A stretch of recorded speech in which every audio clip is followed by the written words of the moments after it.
I don't know if those slides are big enough. I'm getting a little older. I can't see as clearly now. On the notes on the bottom, actually. That's good. Okay. So these are just my props. Trying to keep them out of the way. So, like Benny's had said, I'm Kelly Fran Davis, and I want to start out by saying Scano Seguego. That means hello to all of you. And I want to just open up in a prayer in my languages. I'll do part in Cayuga and part in Mohawk, and then I'll explain it in English. So now I'll go sangwa indiso, sangwa wiganyo hanyo, ne te atu nu wararo, ne ongwe soa, eto no yuduhage, ne ngwat ni gura. So in that prayer, I was talking about the philosophy of the good mind of the Haudenosaunee people. This is one of the very profound teachings that was gifted to me many years ago, and I continue to share it with my children, my grandchildren, and anybody else that will listen. So, so part of my presentation will be about the philosophy of the good mind. You know, so what I had said in my prayer was there was 3 parts to it, and the first part I said in Cayuga, and I said, thank you very much, Creator, for giving us things to be thankful for. And it's very powerful to just think about for just a moment, like put our minds to that place of, wow, we have a lot to be thankful for, and we should be thankful that we have all of this to be thankful for. And so what that talks about our natural environment and all of the resources that are available to us for our well-being constantly. And all we have to do is say thank you. The second part of my prayer, I acknowledge people. So I acknowledged all of us here today, all the people that were here earlier, and I give thanks that we have people in our lives. You know, I talked about having people that are unconditionally caring about us and loving us and supporting us and cheering us on, but also acknowledging the people that sometimes create barriers and obstacles in our lives, because we're also to give thanks for them as well, because I was taught they're our greatest teachers, right? They teach us, they give us opportunities to really evaluate ourselves and decide if this will make us or break us. And then we get to decide if it's gonna make us, then we get to decide what we pull out of that experience with that person. So the last part of my prayer, I talked about, well, before I go there, I'm gonna skip back a second. So that's like the philosophy of the good mind, right? Being very optimistic and appreciative, being thankful we have so much things to be thankful for, being thankful that we know life's gonna happen, but we have the opportunity to be, to take the lessons from those not so great experiences, and we can move forward in life, right? And so that's the philosophy of the good mind. And at the last part of my prayer, I said in the Mohawk language, I don't know if Bonnie left, but I know she speaks Mohawk. I had said, now our minds are one. And it's very important when we come together that we bring our minds together in that way, you know, because they say when you have a good mind, you're thankful and optimistic, that's our most powerful state of mind, you know? So when we come together to do things such as, you know, talk about all these very important things about Indigenous governance and ways of knowing and knowledge and, you know, traditional knowledge, it's important that we bring our minds together, because this is kind of a new thing to happen, right, within the academy, for example. So, so anyways, that was my prayer. So I wanted to share that with you. Like Benny had said, I am Haudenosaunee from the Grand River Territory at Six Nations. I belong to the Cayuga Nation and the Wolf Clan, and I would love to get to tell you all about that too, but because of time, I won't be able to today. So in the next about 10-15 minutes, we're going to embark on a journey into the compelling world of storytelling and performance as methods of cultural expression, sharing, and educating. These age-old practices and traditions have kept cultures around the world grounded and continue to play a critical role in preserving heritage, fostering understanding, and enriching education. This picture is me a few years ago. I just turned 52 the other day. This picture, is we were doing a Haudenosaunee singing and dancing presentation performance in Niagara-on-the-Lake, and I just included it just to introduce myself. Green button. Okay. So, storytelling is an ancient practice transcending cultural boundaries. It has been a cornerstone of societies throughout history, serving as a means to pass down knowledge, values, and stories from one generation to the next. The Hero with the Thousand Faces from 1949, this book, written by Joseph Campbell. It has influenced millions of readers, continues to, and combining the insights of modern psychology with Joseph Campbell's revolutionary understanding of comparative mythology. So many ologies in this. Throughout this book, Campbell outlines the hero's journey, a universal motif of adventure and transformation that runs through virtually all of the world's mystic traditions, sorry, mythic traditions. Some of these words are kind of new to me, you know. The book has also profoundly influenced creative artists, including authors, story writers, game designers, and filmmakers, and continues to inspire those interested in the inherent human need to tell stories. So for cultural expression through storytelling, I got this quote from, I hope I say this man's name right, Gahida. It's Spanish, but the quote is, since the beginning of human society, tribal cultures have ordered the understanding and meaning of human existence through their remembrance and enactment of stories and ritual, song, dance, and art. So storytelling is a lens through which cultures reveal their unique identities. So this quote was taken from Global Studies of Childhood. The article is titled Children, Myth, and Storytelling, an Indigenous Perspective. Gregory Gahida, if anybody knows how to say that and I'm saying it wrong, please excuse me, is a PhD. He's Santa Clara Pueblo Indian, as they call him in the States, from New Mexico.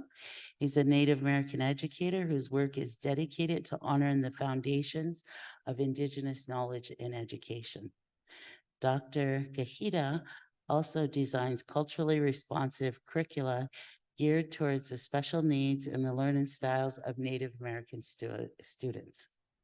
That is huge. I won't get into that right now, but I would love to at some point, some other time. These curricula are based upon Native American understanding of the nature of nature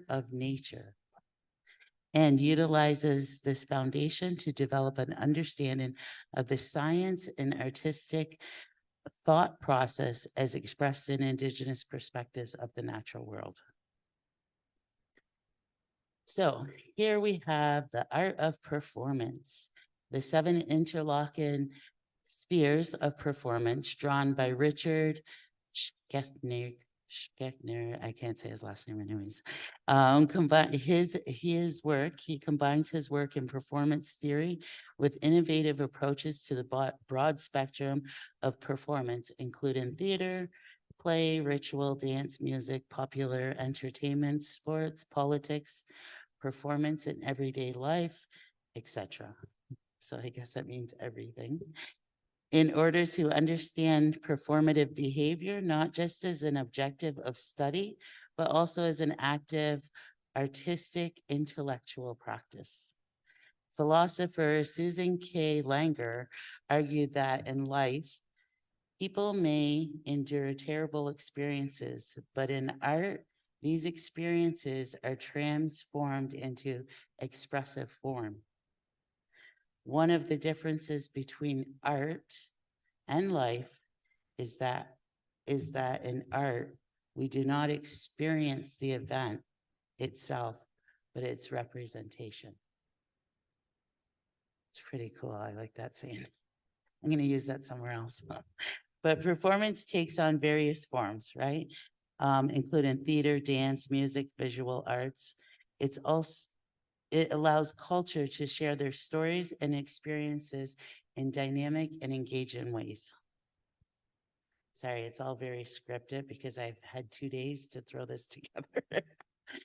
So, sharing through the visual arts, Hans Belting, quote, art history after modernization does not only mean that art looks different today, it also means that our discourse on art has taken a different direction. If it is safe to say it has taken a direction, it has taken a direction at all. With art history after modernism, Belton retains his place as one of the most original thinkers working in the visual arts today. Visual arts such as performance often convey symbolism, mythology, and historical narratives. So we're getting to the power of dance. Helen Thomas's book, The Body, Dance, and Cultural Theory, takes its point of departure from the overwhelming interest in theories of the body and performativity in sociology and cultural studies in recent years. It explores a variety of ways of looking at dance as a social and artistic bodily practice as means of generating insights into the politics of identity and difference as they are situated and traced through representations of the body and bodily practices. Dance is a universal language that communicates emotions, traditions, and stories. It serves as a vibrant embodiment of cultural expression. So I'm gonna grab a water, okay?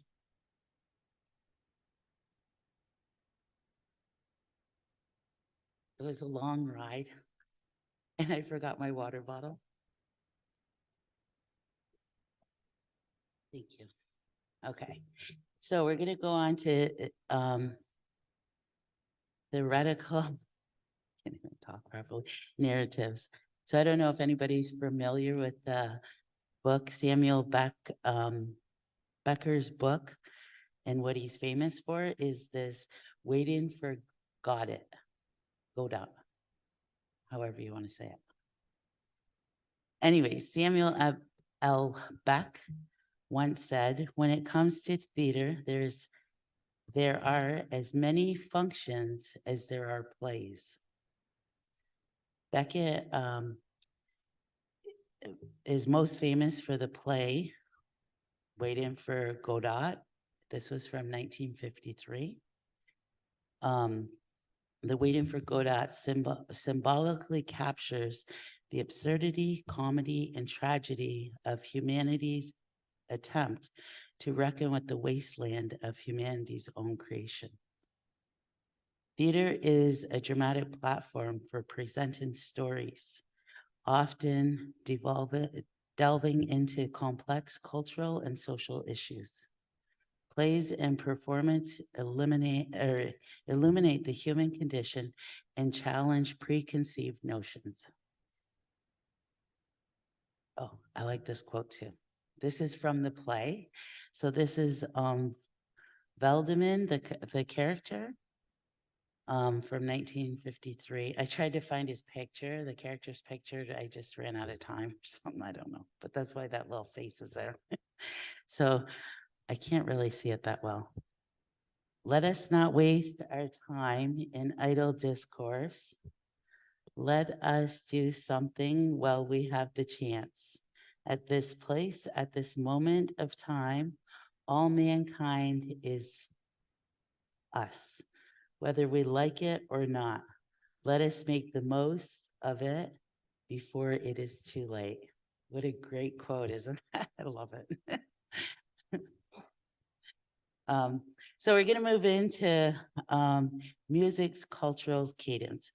So there's Alan Marina demonstrates that music is a social behavior, one worthy and available to study through the methods of anthropology.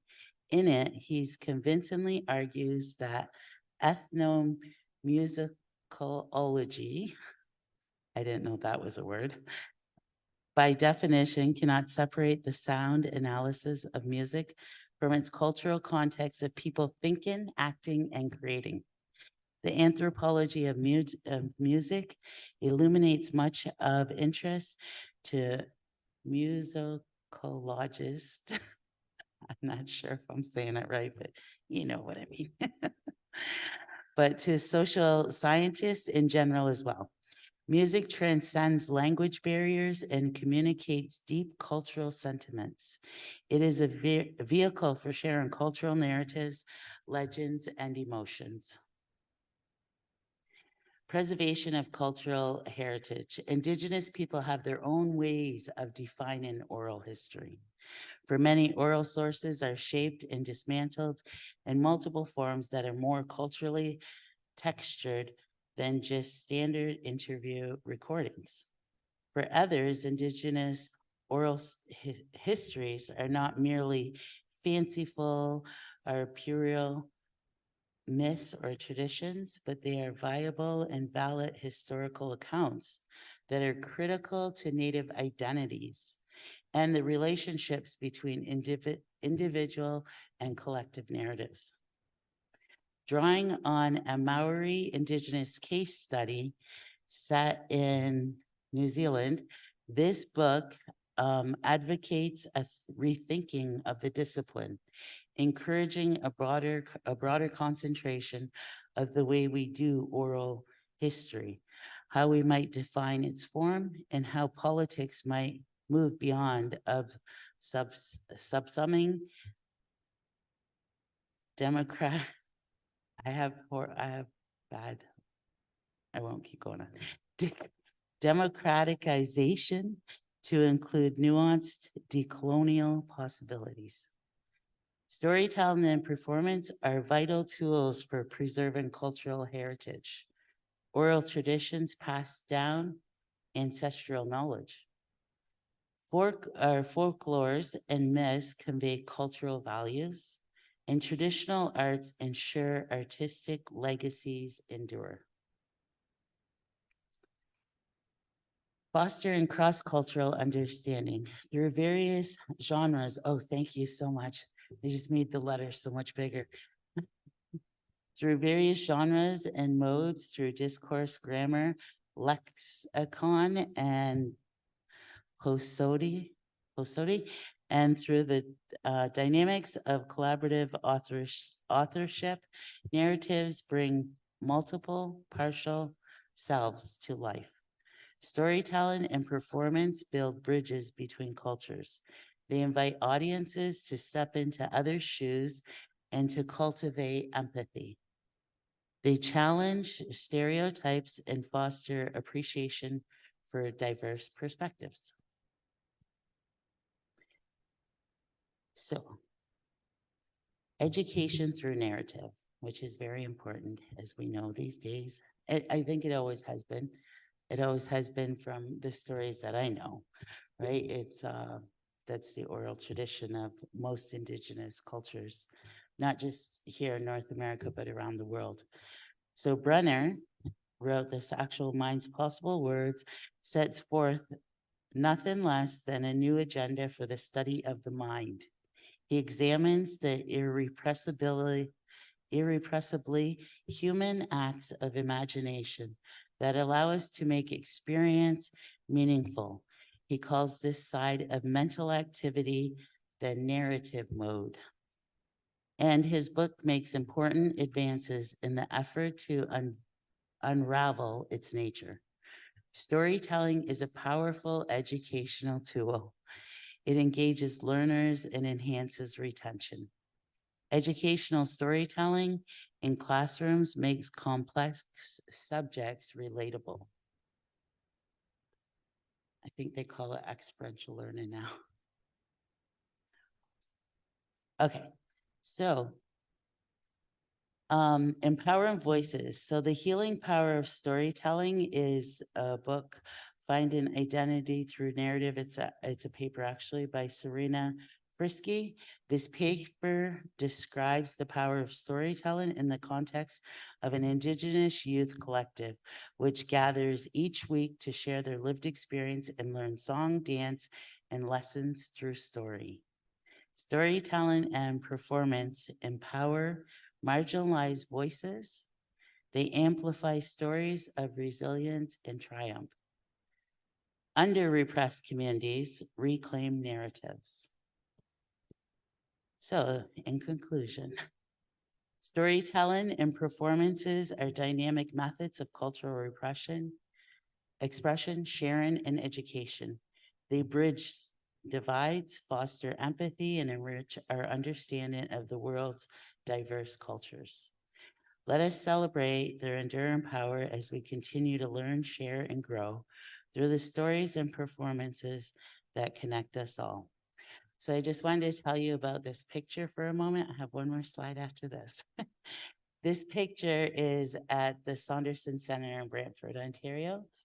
And I was MC, I'm in the white dress over there, and the guys here are now going to start singing what we call the Ska'nikòn, or the New Woman Shuffle Dance. And they sing these songs for the women to honor the women because the women are life givers. And before the men start singing, I had shared a part of our creation story that talked about when Sky Woman came down and when she landed on the turtle's back.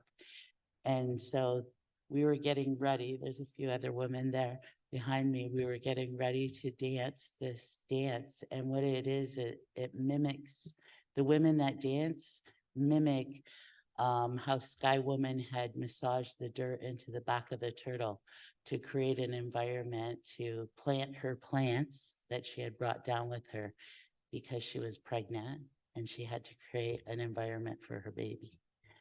So that is our storytelling. And I want to thank you for joining me on this journey through the world of storytelling and performance as transformative methods of cultural expression, sharing, and education. In this picture, this is the Haudenosaunee Voices performances of the Turo Education Services. This was at the Kitchener Museum for students and community members. I'm in the middle with the microphone. I'm always talking and emceeing. It's on the right in the black is my oldest son, Corey. Next to him is my youngest daughter, Joni. And then my oldest granddaughter, Carissa. And next to me on the other side is my oldest daughter, Jade. And to the far left is one of our oldest family friends, Franklin McNaughton. So thank you very much for listening to me, and I hope you enjoy the rest of the day.